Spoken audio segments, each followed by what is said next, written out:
to the show Samosa Chat with Sangeeta, spicy and multi-flavored conversations. आज हम बात करेंगे एडवर्टाइजमेंट की दुनिया के शहंशाह के साथ. Yes, believe me, he is the king of advertising. I am sure आप मुझसे अग्री करेंगे कि किसी भी प्रोडक्ट को किसी कंज्यूमर के दिल में बिठाना और फिर हमेशा बिठाए रखना बहुत मुश्किल काम है. इससे ज़्यादा आसान तो ये होता है कि किसी इंसान के दिल में आप जगह बना लो और वहाँ बैठे रहो. फॉर एग्जाम्पल, अगर किसी औरत का दिल जीतना हो तो उसको थोड़ा सा प्यार दिया, थोड़ी सी इज्जत दी और उसकी हमेशा हाँ में हाँ कर ली, तो वो तो आप उसके दिल में बैठ गए हमेशा के लिए. पर किसी प्रोडक्ट को बिठाना बहुत मुश्किल होता है. आज हमारे साथ है मिस्टर आशीष भसीन.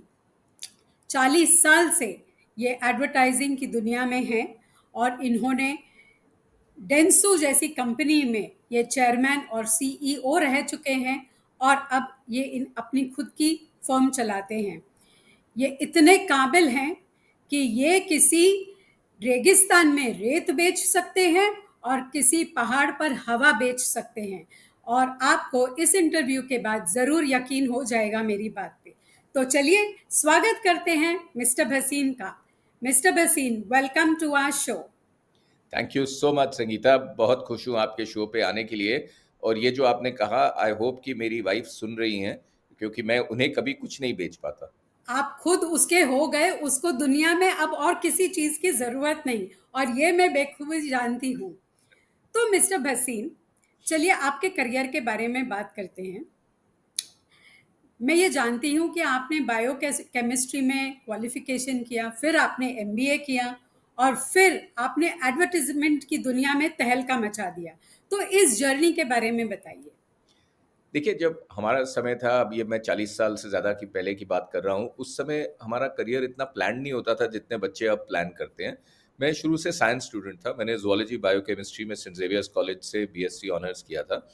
पर उस समय साइंस में कोई ज़्यादा स्कोप नहीं था. एक नई फील्ड आ रही थी एमबीए करके. तो मेरे कुछ 2 दोस्त थे, वो कॉमर्स के स्टूडेंट्स थे. उन्होंने कहा, "हम ये टेस्ट देने जा रहे हैं, तुम भी आ जाओ." तो हम चले गए साथ में.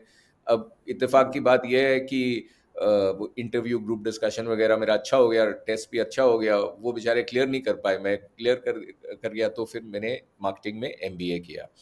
अब एडवर्टाइजिंग से मेरा दूर-दूर से कोई वास्ता नहीं था, कुछ जानकारी भी नहीं थी.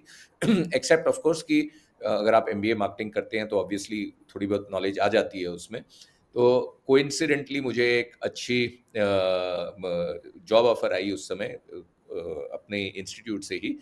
गोदरेज सोप्स, जो उस समय one of the best jobs होती थी. उसमें एक लाल मारुति गाड़ी, एक बेडरूम का फ्लैट और 5,000 रुपए सैलरी मिलती थी. तो वाओ. ये तो बहुत अच्छी है. तो मैंने उसके लिए अप्लाई किया. As luck would have it, अच्छा इंटरव्यू वगैरह सब अच्छा हो गया, टेस्ट वेस्ट हो गया. तो जो फाइनल इंटरव्यू था वो मिस्टर अडी गोदरेज के साथ था. मतलब इंटरव्यू क्या है, वो एक तरह से आपके साथ लंच वंच करते हैं, कोई 1-2 सवाल पूछते हैं, लाइक अ सैनिटी चेक आप बोल सकते हैं. तो वो मेरी लाइफ की दूसरी बार थी जब मैं लोकल ट्रेन में ट्रैवल कर रहा था. मैं हमेशा शुरू से साउथ बॉम्बे में ही रहा हूँ. और जब वो मिल खत्म हुई और मैं जरा इंटरव्यू खत्म हुआ, उस समय मिल विल खत्म हुई, तो इतना रश हो गया वो ट्रेन में. मैंने कहा ये तो मुझसे हो नहीं पाएगा. तो अगले दिन एक कंपनी आई हमारे कैंपस में. उसका नाम भी मैंने नहीं सुना था. उसका नाम था लिंटेस, जो उन दिनों में one of the biggest advertising agencies थी. मैंने उनसे सिर्फ एक ही सवाल पूछा कि आपका ऑफिस कहाँ है. तो उन्होंने बताया कि वो एक्सप्रेस टावर्स नारीमन पॉइंट में है. तो मैंने कहा ये नौकरी तो मुझे चाहिए. तो मैं एक एक्सीडेंटली एडवर्टाइजिंग में आ गया, क्योंकि लिंटेस का ऑफिस नारीमन पॉइंट में था, जो मेरे घर से काफ़ी नज़दीक था. अब आप आज की डेट में अगर किसी को बताएं तो बोलेंगे कि कितना बेवकूफ़ आदमी था. But I think that is the best fumble I have ever done in my life.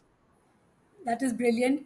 Actually ये सब इत्तेफाक की बात होती है. जो बोलते हैं ना, सारी मेहनत एक तरफ, डेस्टिनी, किस्मत एक तरफ. तो आपकी किस्मत को आपको लिंटस में ले जाना था तो वहाँ ले गया. और सुनने में अगर किसी हम यंगस्टर को बोलेंगे कि देखो तुम्हें मेहनत, ट्रेन से आना जाना, उतना मेहनत नहीं करना था इस इंसान को, इसको अपने घर के पास के ऑफिस में बैठना था. But that is destiny. So वहाँ पर आपने बहुत सारे कैंपेन्स किए. आपकी कुछ अच्छे-अच्छे एनेक्डोट सुनाइए या जो बहुत यादगार है आपको, ऐसा कोई एक्सपीरियंस सुनाइए।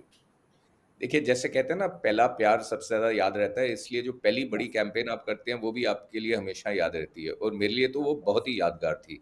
उस समय जो एक बहुत मशहूर ब्रांड था, शायद आपने भी उसका नाम सुना होगा, वो था लिरिल। और एक उसकी बहुत मशहूर मॉडल होती थी कैरन लोनेल। तो जब मैंने हुँ, जॉइन किया, उस समय वो रिटायर हो चुकी थी, उनके बाद एक सोनाली मेहता करके मॉडल आई थी, वो भी रिटायर, उनकी शादी हो रही थी, तो वो भी जा रही थी।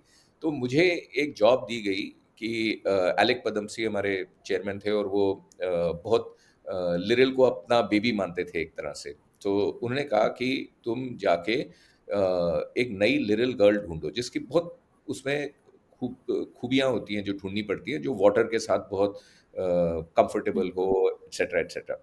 तो मेरे लिए मतलब उन्होंने कहा, तो मैं कहा मैं कहाँ से जाके ढूँढूँ, मैं तो नया हूँ इसमें। उन्होंने कहा तुम सेंट ज़ेवियर्स कॉलेज की कैंटीन में बैठो, शामियाना में जाओ, वॉव! पाया कॉलेज में जाओ, रेस्टोरेंट्स में जाओ, और जब तुम्हें लगे कि ये लड़की अच्छी है और उसमें, क्योंकि लिरिल के नाम से वो सब आएँगी और लिंटेस वो करना चाहेंगी, तब थोड़ा-सा मुझे उसके साथ पानी का रिएक्शन दिखाओ। तो एक लिंटेस का फ्लैट था, वहाँ पे उसने कहा कि शावर के नीचे उसको बोलो कि वो पानी से कैसे रिएक्ट करती है, वो लॉन्ग ये लिस्ट बहुत में। रोमांटिक और स्कैंडलस लग रहा है।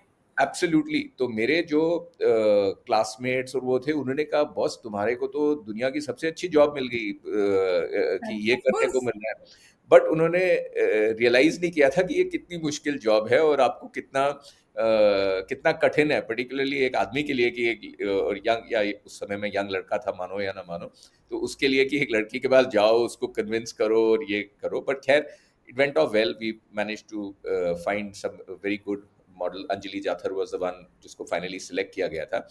तो लिरिल की वो जो कैंपेन थी बहुत मशहूर थी। मैं आज भी अगर आपको बोलूँ ला ला ला ला ला, आपने वो हुँ, 30 साल से वो ऐड नहीं देखी होगी, पर फिर भी आपके माइंड में वो एक तरह से रन करेगी। तो यस। मुझे लिरिल से प्यार हो गया एंड मैंने तो 3 आगे 4 बढ़ने से पहले एक ये ज़रूर बताना, मयूरी आपको पहले मिली कि ये लड़की ढूँढते-ढूँढते मिली कि बाद में मिली? जी, मयूरी तो मुझे कॉलेज में ही मिल गई थी, तो एमबीए ओके, करने से भी पहले मिल गई थी। तो और मैंने हमारा बहुत यूनिक रिश्ता था, क्योंकि जैसे ही मैंने उसको देखा, मैंने डिसाइड कर लिया था कि मैंने उसके साथ शादी करनी है। उसने डिसाइड किया है नहीं, मुझे पता नहीं था, and frankly I didn't care. मैंने कहा मुझे तो करनी है, एंड वाओ! हम एक तरह से we have grown up together. So much as it sounds कि ये बड़ा एक इंटरेस्टिंग काम है कि मॉडल ढूँढना बाहर वालों के लिए, बट एक चीज़ मैं आपको एडवर्टाइज़िंग के बारे में बताना चाहता हूँ कि बाहर की दुनिया को बहुत लगता है कि यहाँ बहुत ग्लैमर है और कितना मज़ेदार काम है, वो सब है। It is one of the best professions. एक बार आपने एडवर्टाइज़िंग कर ली तो आप कुछ और कर नहीं पाओगे ज़िंदगी में, ये मैं आपको गारंटी कर सकता हूँ। बट इसमें बहुत हार्ड वर्क और बहुत ग्राइंड और बहुत, ऑफ कोर्स। आपने अभी कहा कि ये शायद हार्ड वर्क नहीं करना चाहते थे, तो घर के पास इन्होंने वो ले लिया, वो नहीं था। क्योंकि पहले ज़रूर। साल में, हमारे शादी के पहले साल में, हमारा एक स्टूडियो मैनेजर होता था लिंटेस में, उसका नाम था जॉन। तो मैंने जॉन के साथ ज़्यादा रातें बिताई बजाय मयूरी के साथ पे, क्योंकि रोज़ 12, 1, 2 बज जाते थे, कभी वहीं सो जाते थे। बिकॉज़ एडवर्टाइज़िंग एक डेडलाइन ड्रिवन इंडस्ट्री है, पर्टिकुलरली उस ज़माने में, तब इतने कंप्यूटर्स वगैरह नहीं थे, इतनी सहूलियतें भी नहीं थी। डेडलाइन ड्रिवन इंडस्ट्री है, एक सर्विस इंडस्ट्री है, तो उसमें अगर आपने कामयाब होना है तो आपके पास अल्टरनेटिव ही नहीं है, हुँ, आपको हार्ड वर्क करना ही पड़ेगा। तो यस। ये ग्लैमर और ये सब आपको बाहर से दिखता है, ये बहुत अच्छा है और ये बहुत अच्छी इंडस्ट्री है, बट जो उसके पीछे हार्ड वर्क है, वो लोगों को दिखता नहीं है। हुँ। नो, आई एम श्योर कि बहुत मेहनत करनी पड़ती है, क्योंकि जैसे मैंने शुरू में कहा, आपको वो चीज़ हज़ारों करोड़ों कंज़्यूमर के दिल में बिठानी है और फिर वहाँ जगह बनाई रहनी रखनी है, क्योंकि हर चीज़ में कॉम्पिटिशन होता है। तो ऐसी कोई एडवर्टाइज़मेंट है जिसने आपकी ज़िंदगी बदल दी? Game changing, life changing? मैं तो लिरिल को ही वो करूँगा, क्योंकि जो मुझे उसमें एक्सपीरियंस मिला, आउटडोर शूट का, प्रोडक्शन यूनिट्स के साथ डील करने का, क्लाइंट के साथ डील करने का, क्रिएटिव्स के साथ डील करने का। क्योंकि एक्चुअली आप उस एड में देखें, उसमें कुछ नहीं है। क्या है? एक लड़की है, वाटरफॉल के नीचे है और एक ला ला ला म्यूज़िक चल रहा है। बट उसके अंदर अगर आपने पूरी नेशन को कैप्चर कर लिया और ये लार्जेस्ट सेलिंग प्रीमियम सोप बन गया उस समय में कंट्री का। कुछ तो था उस एड में, और वो एड में यस। ये था कि जो हिंदुस्तानी नारी है उस समय नॉर्मली जॉइंट फैमिली में तब रहती थी, उसे अपने लिए कोई टाइम नहीं मिलता था। तो ये जो इनसाइट थी लिरिल की वो ये थी कि ये जो समय है, जो वो फ्रेशनेस जो वो अपने साथ बाथ में बिताती है अकेले, वही एक टाइम है जो उसको पूरे दिन में अकेले मिलता है। नहीं तो सास, पति, बच्चे, घर का काम, वो सब, तो वो उसके लिए एक एस्केप टू फैंटेसी हो जाती है। तो ये एक यस। इनसाइट ऐसी बनी कि वो एक सोप, सोप क्या है, एक अगर आप वैसे देखें तो हर साबुन में कोई क्या खासियत है, राइट? वो एक सोप ने पूरे नेशन की इमेजिनेशन को कैप्चर कर लिया, और मुझे इसमें कहने में कोई शक नहीं है कि उसमें सबसे बड़ा पार्ट एडवर्टाइजिंग ने प्ले किया। जो लिटिल गर्ल थी, जो उसका कॉन्सेप्ट था, जिस तरह से वो जिंगल था, जो म्यूजिक था, वो एक हिस्टोरिकल कैंपेन थी। और मैं बहुत लकी था कि अपने करियर के पहले पड़ाव पड़ाव पे ही मुझे ये मौका मिला कि मैं कई साल तक इस पे काम करता रहा। और लिंटेस और हिंदुस्तान लीवर, उस वक्त हिंदुस्तान लीवर नाम था, लिंटेस और हिंदुस्तान लीवर एक तरह से एडवर्टाइजिंग और मार्केटिंग की यूनिवर्सिटीज थी। तो as a student I was able to be a student of those universities, you can say, and that is मेरे लिए वो सबसे मेमोरेबल कैंपेन शुरू से अंत तक वही रही है। This very rightly said that Liril advertisement is there even in our minds. It was for its that time it was a very liberating ad and very well done. और मेरे ख्याल से वो जो केरला का वाटरफॉल है वो भी उस एडवर्टिजमेंट की वजह से बहुत फेमस हो गया। जी, ठीक है। वो पाइकारा डैम में शूट हुई थी। वो केरला में नहीं है एक्चुअली, तमिलनाडु हाँ। और केरला के हाँ। ओके। आप कह सकते हैं बॉर्डर पे है या तमिलनाडु में है। बट यस, वो क्योंकि और उसकी भी बहुत वजह थी, वो एक कंट्रोल्ड तरह से पानी आने का, वो सब करने का। तो ये मोस्टली पाइकारा डैम में शूट हुई थी एड्स। कई और जगह भी हुई हैं, बट ओरिजिनल एड्स वहीं शूट हुई थी। सो जैसे आपने कहा कि this ad hit it with the women, तो किसी कंज्यूमर के दिमाग में घुसने के लिए कुछ खास कोई प्रिंसिपल्स है, कोई खास बातें याद रखनी पड़ती है? क्या है वो जो आप एक कंज्यूमर तक पहुंचने के लिए आप ध्यान रखते हैं? व्हाट इज योर मंत्रा? देखिए, सबसे पहले ना आपको समझना पड़ता है कि कंज्यूमर क्या चाहता है, मैन्युफैक्चरर क्या चाहता है, एडवर्टाइज़र क्या चाहता है, कि कोई मतलब नहीं है। एक कंज्यूमर क्या चाहता है, उसके माइंड में क्या है। दूसरा, अगर आपने उसको कम्युनिकेट करना है कंज्यूमर को, तो आपको कोई एक उसमें इंटरेस्टिंग एस्पेक्ट देना पड़ेगा या कोई एक हुक देनी पड़ेगी जिससे वो याद रखे। क्योंकि कंज्यूमर आपकी एड देने के लिए पैसे नहीं देता, वो टीवी के टेस्ट मैच देखने के लिए देता है, या सीरियल देखने के लिए देती है, या कोई और प्रोग्रामिंग के लिए देती हैं। आप एक तरह से इंट्रूड कर रहे हो। एडवर्टाइजिंग इज एन इंट्रूजन उनके टाइम, और कभी-कभी इरिटेटिंग हो जाती है तो उसमें। यस। तो आपको ऐसे कम्युनिकेट करना है कि कंज्यूमर के माइंड में क्या है, उसे क्या चाहिए, उसको आप इंटरेस्टिंग तरह से कैसे प्रोवाइड करो और वो मेमोरेबल कैसे रहे। अब ये कहना बहुत आसान है, बट इसके लिए बहुत रिसर्च करनी पड़ती है, कंज्यूमर की रिसर्च करनी पड़ती है, और फिर उसको प्रेज़ेंट करना पड़ता है। अभी अगर आप 1000 एडवर्टाइज़िंग, अब आप 100 एडवर्टाइज़िंग देखेंगे, मेरे हिसाब से 100 में से सिर्फ़ 2 ही एड्स अच्छी होती हैं, या 3 एड, लेस देन 5% एड्स अच्छी होती हैं, 95% रन ऑफ द मिल होती हैं, 10-20% तो बिल्कुल ही बेकार होती हैं। और वो क्यों? इट्स नॉट बिकॉज़ कि उनकी कोई प्रोडक्शन वैल्यू खराब है, या वो भी होती हैं, बट मोस्टली बिकॉज़ वो टच नहीं करती आपको, क्योंकि कोई कंज्यूमर इनसाइट नहीं है। बट जो अच्छी ऐड होती हैं, अब जैसे ज़रा सा रिन, दाग अच्छे हैं। मैं अगर आपको आज भी बताऊँ, तंदुरुस्ती की रक्षा करता है, आप बोल देंगे इमीडिएटली लाइफ बॉय, राइट? वो ये आपके मन में एक चीज़ के साथ कनेक्ट हो एसोसिएट गया। हो रहा है, और आपकी एक मतलब वो है कि ये साबुन मेरी मैल निकाल देगा, एज़ एन एग्ज़ाम्पल। या कोई भी अगर आप कोई वॉल्वो गाड़ी के बारे में बोले, तो सेफ्टी आपके माइंड में आएगी। हर चीज़ की एक पोज़ीशनिंग हो जाती है, राइट? तो ये पोज़ीशनिंग कौन से ब्रांड की किसके किस कंज्यूमर के साथ होगी, वो आपको स्टडी करके फिर उसके ऊपर आपको बिल्ड करना पड़ता है। The execution of the ad, the creative aspect is a secondary part. पहले सबसे आपको स्ट्रैटेजिकली कंज्यूमर इनसाइट को देख के वो कॉन्सेप्ट बनाना पड़ता है जो उनके माइंड में रहे, और फिर ऑफ कोर्स उसको अच्छी तरह एग्ज़ीक्यूट करके इंटरेस्टिंग, एंटरटेनिंग मैनर में प्रेज़ेंट करना पड़ता है। तो क्या हमारा हिंदुस्तानी कंज्यूमर ये अमेरिकन यूरोपियन कंज्यूमर से अलग है कि all consumers globally are the same? नहीं, बिल्कुल अलग है, क्योंकि हिंदुस्तानी कंज्यूमर सबसे समझदार होते हैं। क्योंकि हिंदुस्तान में वैल्यू फॉर मनी का बहुत और प्राइस कॉन्शियसनेस का बहुत ज़्यादा उसकी बहुत ज़्यादा इम्पोर्टेंस है। तभी तो हिंदुस्तान में प्लस यूनिट वैल्यू उनको कम देने की आदत है, पर्टिकुलरली रूरल एरियाज़ में, क्योंकि उनके पास पहले कैश ही नहीं होती थी। तो इसीलिए हम्म, जैसे सैशेज़ शैम्पूज़ में यहाँ बहुत चले। अभी हम्म, कई लेवल पे पर्टिकुलरली अब जिस तरह से ग्लोबलाइज़ेशन हो रही है इंटरनेट के आने के बाद, अब जैसे आप यूथ को देखें तो they are quite similar in their behaviour, चाहे वो मद्रास में हो, मेलबर्न में हो या मैनहट्टन में हो। तो या they are watching the same serials, same music को करते हैं, तो काफ़ी हद में सिमिलैरिटीज़ हैं। बट कई चीज़ों में कंज्यूमर की अपनी खासियत होती है जो उनके ट्रेडिशंस और उनके कल्चरल बैकग्राउंड में है। तो एड्स वो अच्छी होती हैं और वो अपील करती हैं, और इसलिए इंडिया में वो बनानी बहुत मुश्किल होती हैं जो कल्चरली आपको अपील करें। और वो क्यों मुश्किल है? क्योंकि इंडिया एक कंट्री नहीं है, इंडिया 20 50 100 कंट्रीज हैं। आप एक जगह में जाएंगे तो एक दूसरा त्योहार है, ईस्ट में जाएंगे अलग त्योहार है, वेस्ट में जाएंगे अलग त्योहार है, कल्चरली डिफरेंट है। तो आपको वो कल्चरल नुआंसेस कैप्चर करनी पड़ती हैं जो इंडिया में एडवर्टाइजिंग को बहुत ज़्यादा डिफिकल्ट बना देती है। अभी आप अगर कोई इंग्लिश स्पीकिंग यूएसए में आप एडवर्टाइज करो तो यस उधर भी सब इम्पोर्टेंट है, बट वो सब मोस्टली इंग्लिश स्पीकिंग ही होंगे ना, 90% इंग्लिश हम्म, स्पीकिंग है। हाँ, तो ये जो कल्चरली नुआंसेस को देखना, इंडियन कंज्यूमर को अंडरस्टैंड करना बहुत मुश्किल है। और क्योंकि पर्टिकुलरली क्योंकि वो वैल्यू कॉन्शियस कंज्यूमर है। आप हम्म, चाहे वो कितना भी अमीर हो, आप इंडियन कंज्यूमर कभी वेस्टेज नहीं टॉलरेट करता। तो आपको वो भी एक बात ध्यान में रखनी पड़ती है। इसलिए मैं ये नहीं कहूँगा कौन सा कंज्यूमर बेहतर है या नहीं है, बट ये डिफरेंट चैलेंज है।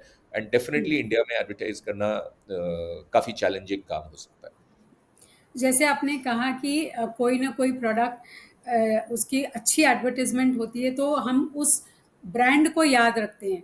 जैसे आज हम चाहे आप कैसी भी wash proof water proof bandage बना लें, वी ऑल रिमेंबर बैंडेड, नो, और वैक्यूम फ्लास्क चाहे कोई भी कंपनी का हो, हमको थर्मोस याद है। सो जी। ऐसे आपके हिसाब से आपका कौन सा brand is the best brand देखिए, दैट? ऐसे बेस्ट ब्रांड कोई नहीं होता, हर ब्रांड की अपनी एक लाइफ साइकिल होती है, किसी की कम होती है, किसी की ज़्यादा होती है, but life cycle her brand की होती है। मैं आपको ये जो आप कह रही हैं ना, ब्रांड एक तरह से जेनेरिक बन जाता है, मतलब वो उस कैटेगरी के साथ एसोसिएट हो जाए, जैसे ज़ेरॉक्स। आप ये नहीं हाँ, बोलोगे मैं फ़ोटोकॉपी करा रही हूँ, बाद में बोलोगे मैं ज़ेरॉक्स करा रही हूँ, बट अब यस, ज़ेरॉक्स का मार्केट शेयर आज है ही नहीं। ज़ेरॉक्स इटसेल्फ नाम रह गया है ज़ेरॉक्स, बट काम कोई और कम नहीं कर, उसका फ़ायदा कोई और कंपनीज़ उठा रही हैं, राइट? सो इसलिए हाँ, लाइफ साइकिल होती है। जब ज़ेरॉक्स अपने पीक पे था, कोडैक फ़िल्म जब होती थी, तो फ़िल्म का मतलब ही कोडैक होता था, और कोई आप सोच ही नहीं सकते थे कि और कोई यस, है, राइट? बट वो हर चीज़ की एक लाइफ साइकिल होती है। वो लाइफ साइकिल खत्म हो जाती है, फिर नए प्रोडक्ट, अब अभी जब मोबाइल फ़ोन आ गए, तो आपको वो रील वाली फ़िल्म की यूज़ ही कम हो गया, डिजिटल फ़ोटोग्राफ़ी शुरू हो गई, एटसेट्रा। तो आप जेनेरिकली एसोसिएट हो जाएँगे कि Kodak equals to film, but वो फ़िल्म का यूज़ ही खत्म हो जाएगा या खत्म बहुत हो कम गई। हो जाएगा। And like that xerox. तो ऐसे there are many many brand. One of the big challenges advertising में या ब्रांड में ये होता है कि आप उसको रेलेवेंट कैसे रखें, पर्टिकुलरली फास्ट चेंजिंग एनवायरनमेंट में। आजकल टेक्नोलॉजी और कंज्यूमर इतना फास्ट चेंज हो रहा है कि उसमें रेलेवेंट रखना मुश्किल हो जाता है। तो बट ये जो आप कह रही हैं जेनेरिक ब्रांड्स, ये बहुत स्ट्रॉन्ग ब्रांड्स होते हैं, क्योंकि वो कैटेगरी के साथ एसोसिएट हो जाते हैं, not just with brand. So advertisement की दुनिया में क्या हर एडवर्टाइजमेंट में एक सेलिब्रिटी होना बहुत इम्पोर्टेंट है? जैसे कि फॉर एग्जांपल कुछ ज्वेलर्स हैं नाउ करेंटली इंडिया में, we have superstars as they are brand ambassadors, but there are simple ads like that Amul ad which had that cartoon girl, and that Amul ad has been on billboards and has done so well. तो क्या हमेशा superstar या film star होना ज़रूरी है? What is more important? देखिए, बिल्कुल ज़रूरी नहीं है, बट कई जगह पे हेल्प भी करता है। अब जैसे आपने अमूल का एग्ज़ाम्पल दिया, वो बेस्ट एग्ज़ाम्पल है।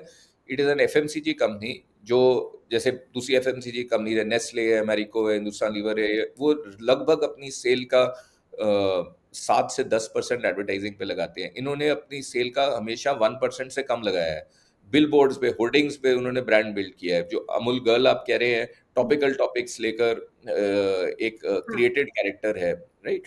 तो किस चीज़ से आप कंज्यूमर से कनेक्ट कर रहे हो वो इम्पोर्टेंट है। अब जहाँ तक सेलिब्रिटीज़ का सवाल रहा, उसमें आपको 2 चीज़ें हमेशा याद रखनी है।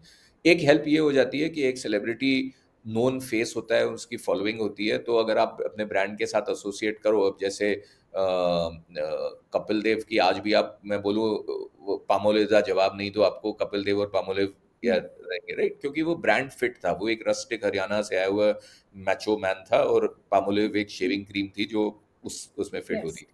तो सबसे इम्पोर्ट बट उसकी वजह से उसको रिकॉग्निशन मिल गई। छोटे सा ब्रांड था उस समय और बहुत हम्म, इम्पोर्टेंट उसको रिकॉग्निशन मिल गई। तो आप सेलिब्रिटी का ज़रूर एडवांटेज उठा सकती हैं, बट 2-3 चीज़ों का आपको केयरफुल रहना है। एक तो आजकल एक सेलिब्रिटी 50 चीज़ें एडवर्टाइज़ करती हैं। वो कंज्यूमर को सेलिब्रिटी याद रह जाती है, ब्रांड भूल जाता है। आप एक बार उसको टायर में देख रही हैं, दूसरी में पान पराग में देख रही हैं, तीसरी में कपड़े में देख रही हैं, चौथे में कहीं किसी और में देख रही हैं। सो एक वो चीज़ है। दूसरा, कोई भी जो हर ब्रांड की एक पर्सनालिटी होती है, हर ह्यूमन बीइंग की एक पर्सनालिटी होती है। संगीता अग्रवाल की एक पर्सनालिटी है, मेरी एक पर्सनालिटी है, राइट?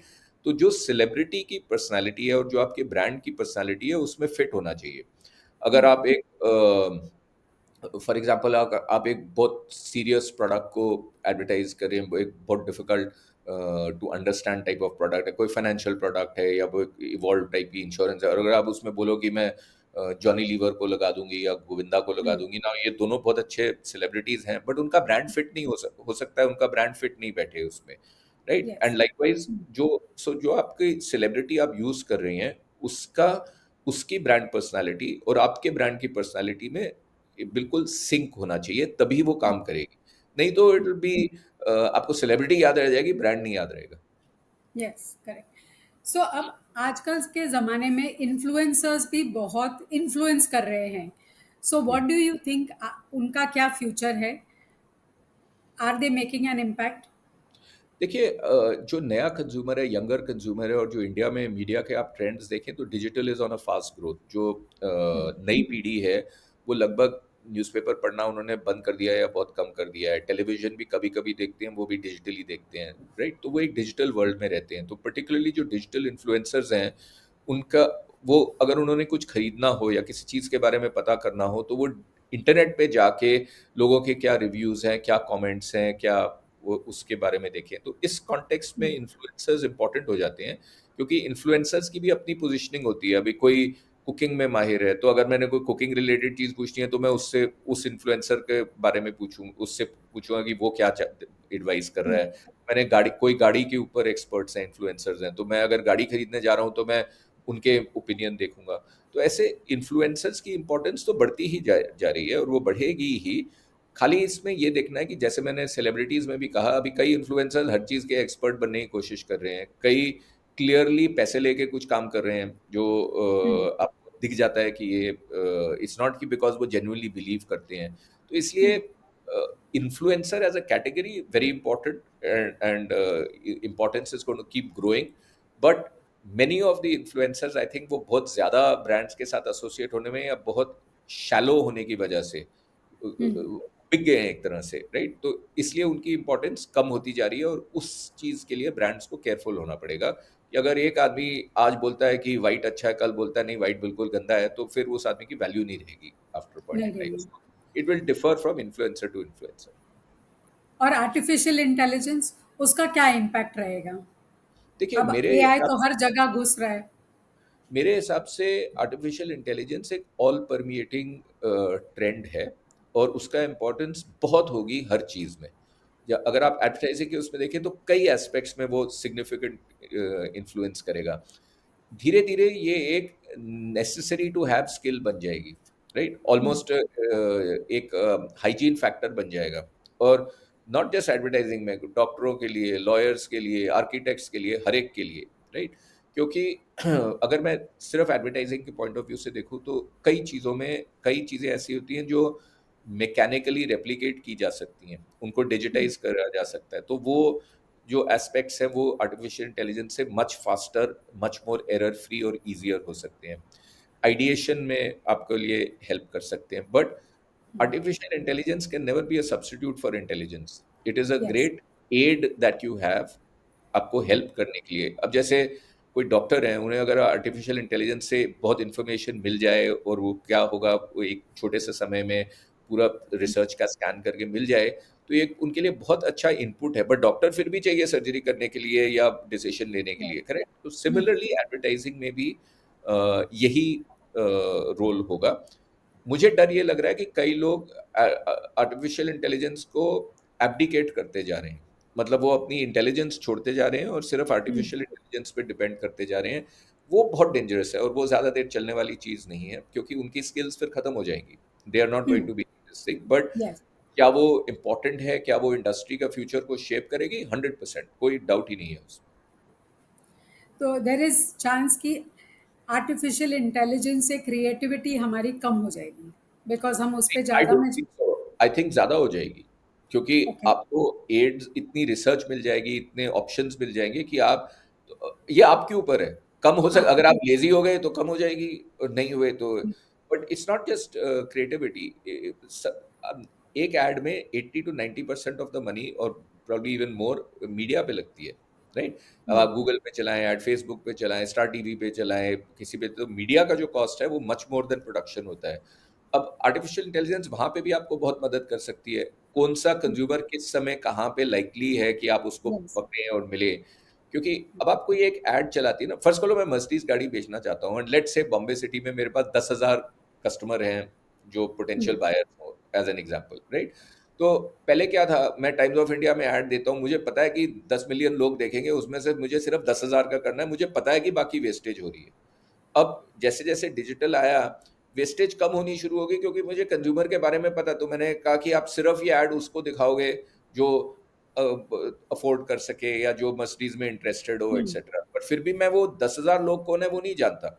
बट मैं इंस्टेड ऑफ 10 मिलियन, अब मैं उसको 1 लाख पे फोकस। कंसंट्रेट कर सकता हूँ, तो मेरी वेस्टेज कम। तो आर्टिफ़िशियल इंटेलिजेंस से ये एफ़िशिएंसी बढ़ सकती है, जिससे आपके इफेक्टिविटी और मीडिया मनीज बच सकती हैं। तो it's not just creative, it will impact, it is impacting every part of the business.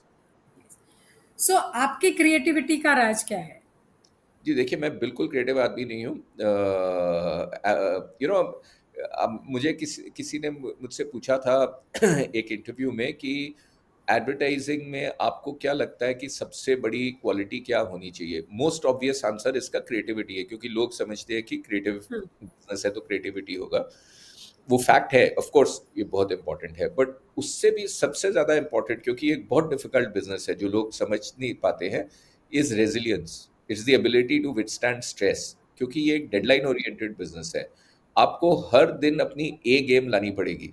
आपको बुखार है, नहीं है, आपका आज मूड है, नहीं है, doesn't matter. Every single day 40 years तक आपको अपनी ए गेम लानी है। और क्योंकि ये डेडलाइन ओरिएंटेड बिजनेस है, इसमें स्ट्रेस लेवल्स बहुत हाई होते हैं, एंड बर्नआउट होने के चांसेस बहुत ज़्यादा होते हैं। You can actually die in this profession very young if you can't manage your stress. So the key success factor in this business is not creativity. It's an important factor, but not the key success factor. It is the ability to withstand stress and to be able to bring your A game every day to the game. And I believe that's more important than anything else in advertising. सबसे पहले आपको brand owner को जीतना है, और जी। फिर उसको ये समझाना है कि आप उसका ब्रांड जिता सकते हो। So there is two hurdles, two big people to win over. So I am sure कि इसमें बहुत मेहनत है और बहुत स्ट्रेस है, और as you rightly said, you have to be resilient. So आप अपने करियर के सक्सेस के लिए किस किस को आप क्रेडिट देंगे? यू नो, जो किन लोगों ने आपके ऊपर बहुत महत्वपूर्ण रोल निभाया है? देखिए, सबसे ज़्यादा क्रेडिट तो मैं अपनी टीम को दूँगा, क्योंकि ये एडवर्टाइज़िंग एक टीम गेम है, ये कोई सोलो स्पोर्ट नहीं है। आप कुछ यस। भी कर लिए, आप कुछ भी जीनियस हो या कुछ भी हो, अगर आपकी टीम अच्छी नहीं है तो आप कुछ नहीं कर पाए। मेरी एक बहुत लकी था कि I was able to build and keep and sustain a very good team almost throughout my career. तो वो सबसे बड़ा श्रेय उन्हें जाएगा, और मुझे बहुत खुशी होती है कि मोस्ट ऑफ देम आज अपने बिजनेसेस चला रहे हैं, सीईओज हैं, अलग-अलग मतलब बहुत बड़े-बड़े ओहदे में हैं। सबसे पहले तो मैं उन्हें क्रेडिट दूँगा। अपनी लाइफ में कई लोग होते हैं जो आपको बहुत इन्फ्लुएंस करते हैं। मेरे ऊपर मेरे फादर का बहुत बड़ा इन्फ्लुएंस था। मैंने बिजनेस में जो कुछ भी सीखा है या लाइफ में जो कुछ भी सीखा है उसमें काफ़ी कुछ उनसे सीखा है बचपन से। ही इज़ माई हर लड़के का जैसे फादर एक रोल मॉडल होता है, आइडल होता है, तो वो मेरे थे। मेरी वाइफ मेरी पार्टनर रही हैं शुरू से। We we have grown up together. उनका मुझे बहुत सहारा रहा है, गाइडेंस भी रही है। एंड एक्चुअली मैं कुछ अचीव कर नहीं पाता अगर वो उन्होंने मेरा घर संभाला, मेरी फैमिली संभाली, मुझे संभाला, सब कुछ किया। अगर वो तो उनका तो इन्फ्लुएंस मैं कभी डिनाई कर ही नहीं सकता कि वो सबसे बड़ा उन्होंने मुझे The जो support. backbone and the support. Absolutely. और मेरे एक चेयरमैन थे लिंटेस में अभी भी मेरे बहुत अजीज हैं, मिस्टर प्रेम मेहता। वो 20 साल तक मेरे चेयरमैन थे वहाँ पे। उनके साथ मैंने काफ़ी नज़दीकी से काम किया है और वो उनसे बहुत कुछ सीखा है। तो हज़ारों लोग आपको इन्फ्लुएंस करते हैं, बट मैं आपको ये 3-4 बता रहा हूँ जिनसे Yes. मुझे बहुत इन्फ्लुएंस हुआ है और बहुत सीखने को मिला है और बहुत सपोर्ट मिली। Great. It's nice to have a great set of mentors. And of course, अगर spouse supporting हो तो फिर सक्सेस ही सक्सेस है। तो आपने ये डेंसू में, लिंटास में बहुत ऊंची ऊंची पोजीशन पर आप पहुंचे। You were the chairman and CEO. आपने आपके साथ हजारों कर्मचारी थे।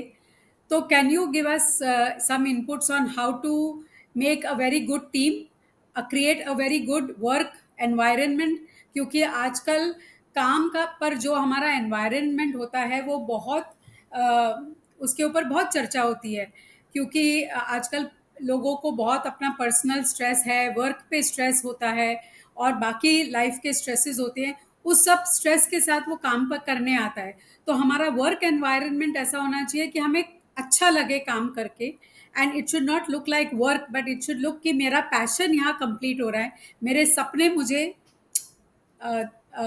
यू नो का फुलफिल करने के लिए मिल रहे हैं। तो क्या आपकी सलाह रहेगी इस देखिए, वर्क आपने आप एनवायरनमेंट? एक तरह से अपना क्वेश्चन खुद ही आंसर कर दिया है। अभी मैं अगर आपको अपना एग्जांपल दूँ, जब मैंने डेंसू को टेक ओवर किया, उस समय एजिस मीडिया नाम था, बाद में डेंसू ने एक्वायर किया तो डेंसू एजिस बन गया। उस समय मेरे पास इंडिया में 30-35 लोग थे, लॉस मेकिंग कंपनी थी। जब मैंने इंडिया छोड़ के नेक्स्ट प्रमोशन में सिंगापुर गया as the Asia Pacific CEO, तब वो 10 साल के अंदर वो 35 से 3,500 लोग हो गए थे। और जब मैं एशिया पैसिफिक में हेड कर रहा था तो 17-18 कंट्रीज थी, लगभग 16,000 लोग थे उसमें, राइट? तो जब जैसे मैंने आपको कहा टीम सबसे इम्पोर्टेंट है। अगर मैं अपने इंडिया जर्नी का 35 से 3,500 का वो आपको जर्नी का बताऊँ, तो मेरी एक ये सीख है कि अगर आप लोगों को ट्रस्ट करो, पहले तो सबसे पहले आप अच्छे लोगों को ही चुनो। अच्छे लोगों में मतलब हम नॉर्मली अगर किसी को इंटरव्यू करते हैं, कुछ करते हैं तो स्किल्स देखते हैं। That is important but not the most important part. वो अच्छा ह्यूमन बीइंग है कि नहीं, उसमें क्वालिटीज़ हैं कि नहीं, और मोस्ट इम्पोर्टेंटली उसकी वैल्यूज़, आपकी कंपनी की वैल्यूज़ के साथ मैच करती हैं या नहीं। मेरे लिए वो ज़्यादा इम्पोर्टेंट है बजाय इसके कि आपको डोमेन स्किल्स आती हैं कि नहीं। Domain skills are easily acquirable, but जो कैरेक्टरिस्टिक्स होती जो ट्रेट्स ऑफ कैरेक्टर होते हैं वो एक्वायर करना बहुत मुश्किल होता है। तो पहले तो आप वो लोग चुनो जिनके वैल्यू सिस्टम और आपका वैल्यू सिस्टम मैच कर रहा हो। फिर आप उनको ट्रस्ट करो, उनको एम्पावर करो और उनको खुली छूट दो। अगर आप ये करोगे, they will never let you down. You will never have to tell anybody कि तुम इतने बजे ऑफिस आओ या इतने बजे ऑफिस से जाओ, etcetera. If you believe in them and if they are the best, if you have hired the best, then just magic can happen. Okay. Yes. Second thing है कि हर आदमी को कोई भी आदमी अगर अल्टीमेटली नौकरी करता है तो सबसे पहले उसके माइंड में वो बोले या ना बोले ये होता है कि मेरे लिए यहाँ पे क्या है। तो आपको एक कॉमन विजन बनानी पड़ती है।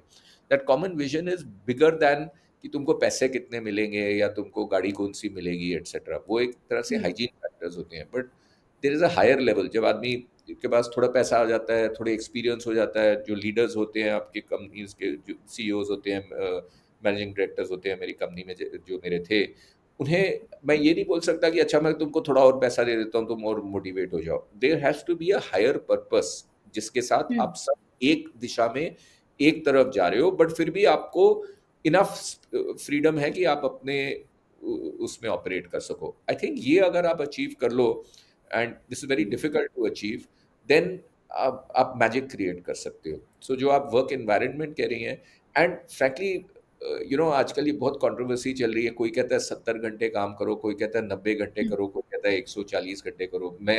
मुझे नहीं पता राइट या रॉन्ग आंसर क्या है, पर मैं आपको ये बता सकता हूँ कि लगभग 37-38 ईयर्स तक मैंने 16 घंटे रोज काम किया है। सैटरडे संडे भी मोस्ट ऑफन काम किया है, दिन साल में लगभग 365 दिन काम किया है।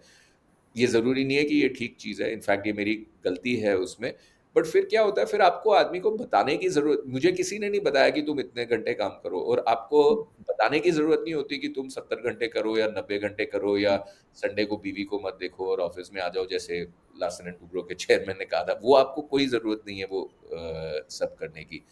उनको आप ओनर बनाओ, they not necessarily financially, but in their mind they should own the company, own the, वो वननेस उनको फील होनी चाहिए।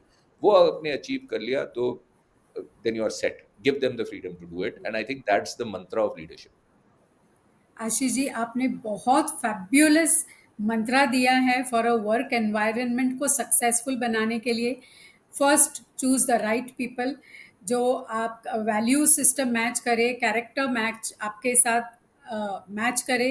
देन यू हैव टू उनको ट्रेन करो, एम्पावर करो, उनको ट्रस्ट करो, और फिर एक साथ मिलकर एक विजन बना के मिशन पे चल पड़ो और मैजिक क्रिएट करो। This is so true. और मुझे पूरा विश्वास है हमारे दर्शकों को ये बात अगर समझ में आएगी तो they are going to take home a lot from this advice that you have given. तो अब आपका नेक्स्ट जनरेशन के लिए क्या एडवाइस रहेगा? What take home messages for the young from the world of advertisement? देखिए, मेरे 10th स्टैंडर्ड जब खत्म हो रहा था, तो मेरे एक प्रिंसिपल थे, फादर डिमेलो। उन्होंने एक चीज़ कही थी जो मुझे हमेशा याद रही। वो मैं अपने बच्चों को भी कहता हूँ, अपने एम्प्लॉयज़ को भी कहता हूँ, अपने कॉलीग्स को भी कहता हूँ। उन्होंने कहा था, devotion to duty determines your destiny. ठीक है? आपकी इस वक़्त जो फिर से ड्यूटी है, बोलिए एक बार।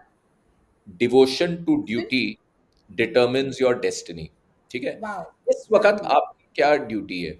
ओके, इस वक़्त आपकी अगर ड्यूटी है कि आप मेरा इंटरव्यू ले रही हैं, तो आपको उसपे 100% डिवोट होना है, and that will determine your destiny whether this program is successful और नॉट। अगर आप एक एडवर्टाइजिंग प्रोफेशन है और आपका काम है कि आपने डिजिटल क्रिएटिव बनाना है, तो जो आपकी उस पे डिवोशन होगी, that will determine your destiny. हम लोग चेज़ करते हैं कि मुझे और पैसा मिले या ओहदा मिले, ये बहुत इंपॉर्टेंट है हर एक आदमी के लिए, मेरे लिए भी। कोई यहाँ साधु संत कोई नहीं है उसके लिए। बट मैं आपको एक ट्रिक बताता हूँ, आप उसकी फिक्र करनी छोड़ दीजिए। आप खाली ये डिटरमिन करिए कि मैं अब जो चीज़ मैं कर रहा हूँ, चाहे आपका जो भी पार्ट है, रोल है, मैं उसमें वर्ल्ड्स बेस्ट कैसे बनूँ? How do I become the best? अगर आप वो बन गए, तो आपको ऑटोमैटिकली पैसा भी मिलेगा, शोहरत भी मिलेगी, प्रमोशंस भी मिलेंगी, सब कुछ मिलेगा, ठीक है? और आप सस्टेनेबल भी होंगे। और ये आप कैसे बनेंगे? By being devoted to your duty. So devotion to duty will determine your destiny. तो अगर मैं एक मैसेज छोड़ना चाहूँ यूथ के लिए, चाहे वो एडवर्टाइजिंग में हो, चाहे वो डॉक्टर हो, इंजीनियर हो, कोई भी हो, ये आप हमेशा याद रखिए कि जो काम आपने करना है, उस पे आपको 110% डिवोटेड होना है, वही आपकी डेस्टिनी डिटरमिन होगी करेगा। Very well said Ashish ji. Fabulous message. Your devotion to duty will determine your destiny. This is a take home message and it is a fabulous message. Ashish ji, आपसे बात कर कर बहुत अच्छा लगा। एंड यू नो आप you are the king of the world of advertisement. And आप खुद एक ब्रांड हो। You are the headlines and you are the impact. मैं पूरा विश्वास है मुझे कि आज के शो पर this will be like 100% reach out, zero switch off rate, and a lot of call to action will happen. I'm sure a lot of people will share, like, and subscribe to this show. So thank you very much for your valuable time with us, and we deeply appreciate, and we hope that, और मैं ये उम्मीद रखती हूँ कि आप जैसे advertising king से बात कर कर हो सकता है मैं कल एक ब्रांड बन जाऊं। तो मैं इसी उम्मीद के साथ आपसे शुक्रिया लूंगी, हमारे दर्शकों से शुक्रिया लूंगी। Thank you so much. Thank you, Sangeeta ji, and very nice and very happy to be on your show.